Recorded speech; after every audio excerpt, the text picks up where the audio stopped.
All right, so we're going to go ahead and talk about speciation, or basically, really, truly, how do you get a new species, or how do you create a new species? So we're really going to talk about the origin of a new species. So the first thing we're going to do is we need to define what is a species. What makes something a species? So it's a population or groups of populations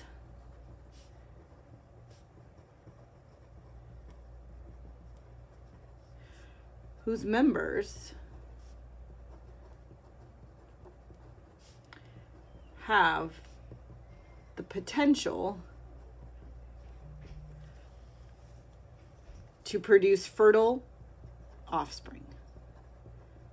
So just because you can produce offspring doesn't make you a species. They have to be able to produce fertile offspring that can produce more offspring.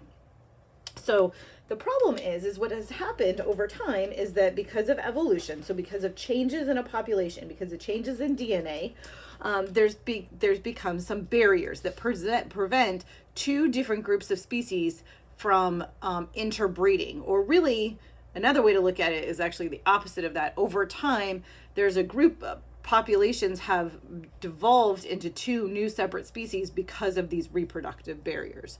So there's these pre-zygotic barriers, or before a zygote is formed. So before anything has ever happened. So they prevent fertilization, barriers that prevent fertilization. So even if these two populations were to have met, they would not be able to produce an offspring. So the first one we're going to look at is called habitat isolation. So over time, these populations were isolated so much so that because they exist in different habitat, so they can't come together and reproduce. So for example, there are populations that can't come together because one lives in the jungle and one lives in the savanna. Or one lives in the lake and one lives on the shoreline. So actually a good example of this is lions and tigers. So again, one lives in the savanna and one lives in the jungle. So they might actually come and interact with, they just would never come in contact with each other. And then if we do know that if they breed, they actually can produce an offspring, but that offspring is not fertile, generally speaking, with the liger. And then there's behavior isolation is the next one. And in behavior isolation, they have different mating behavior. So they don't recognize each other. So maybe a male from one species meets a female from another species, but they don't recognize each other. So an example is really all of these birds. There's a whole group of birds called the boobies. There's the blue-footed boobies, and they literally have blue feet. And there's red-footed ones and green-footed ones and poor, sad brown-footed ones because they just are boring looking. And they actually show their feet to each other. So it's like, hey, I have blue feet and you have blue feet. And so we're the same species, so we can mate. There's temporal isolation. So temporal means time. So they breed or flower at different times. So maybe they're not, this is supposed to be maybe they're not coming into an estrus cycle. The females aren't ready to reproduce at a specific time that the males are ready. So it's all about the timing of this event. So an example of that is there's a couple species of skunks that the females are only reproductively ready at a very specific time, and the males are reproductively ready at a different time in two different species. So even if they lived in the same place and interacted with each other, they wouldn't actually be reproductively available at the same time. A lot of flowers, a good example is some would only flower in the spring, and then the males, and then some will only flower in the fall. Mechanical isolation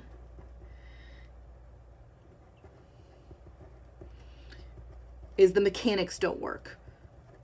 Literally, pieces don't fit together. They have different anatomy.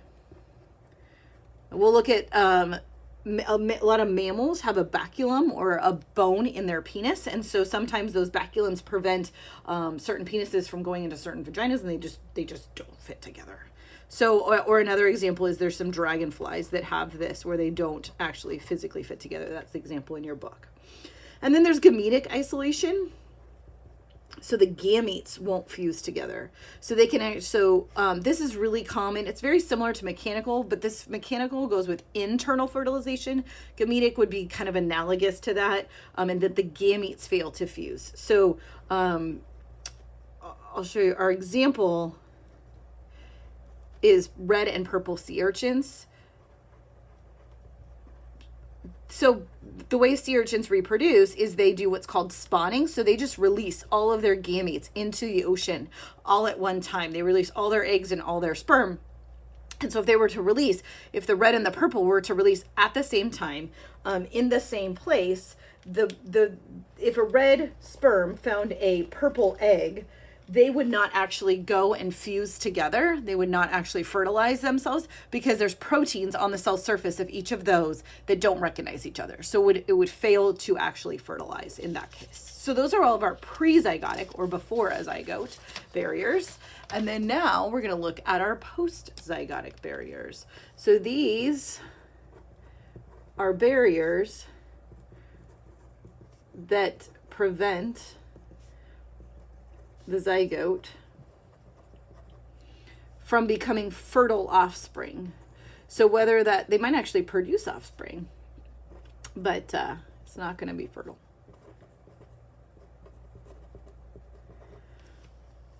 Okay, so the first one is what we call reduced hybrid fertility.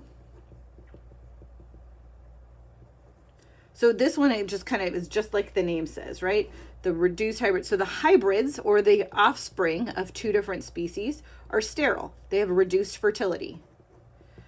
So our classic example of this is a mule. You take a donkey and a horse and you mate them together and you get a mule, which is a great and viable offspring. Just you can't take a mule and get another mule. The only way to make another mule is to get a horse and a donkey to mate. Reduced hybrid viability. Again, this one is just like it sounds. So the zygote fails to develop or is just like sad and decrepit. So it's just a reduced hybrid viability. There's a really good example with salamanders in California that we'll take a look at. That if these two different salamanders of same species mate, they can reproduce, but they get like this sad little baby salamander that is like weak and unviable. And so just natural selection tells us that because it's unable to survive in its environment, it is the survival of the fittest perfect example, because it would never survive. So that offspring, even if it was fertile, would never ever make it to adulthood to be able to reproduce. And then the last one is hybrid breakdown. So in this one's on its way to becoming these species in a new species in the hybrid situation. So because what happens is the hybrid actually produces offspring, but the offspring is not viable or fertile. And we see this a lot in cultivated foods. So an example is cultivated rice. So rice that we have grown into fields and stuff, they can usually like mate them for one season and they're fine. But then the next season, if they try and mate those, they're just not as viable and they need to go back to original ones. Okay, and so we look at these, we can classify these into modes of speciation, allopatric and sympatric. Sympatric is just ones where the species or the groups, populations, in the same place. And in this one, the populations are in different places. So you could classify all these. And so if they're in different places, then there's very little chance of them interacting. So you're going to end up with like this breakdown, this geographic isolation where they can no longer interact. And so over time, mutations acquire, they get different proteins. You start to get all these barriers existing. And in sympatric, it could just be they start to mate at different times, or they start to have different anatomy for whatever reason, or there's all different factors that could play in why you end up with a new species that way. And so those are just different ways that you can end up with new species and how new species exist.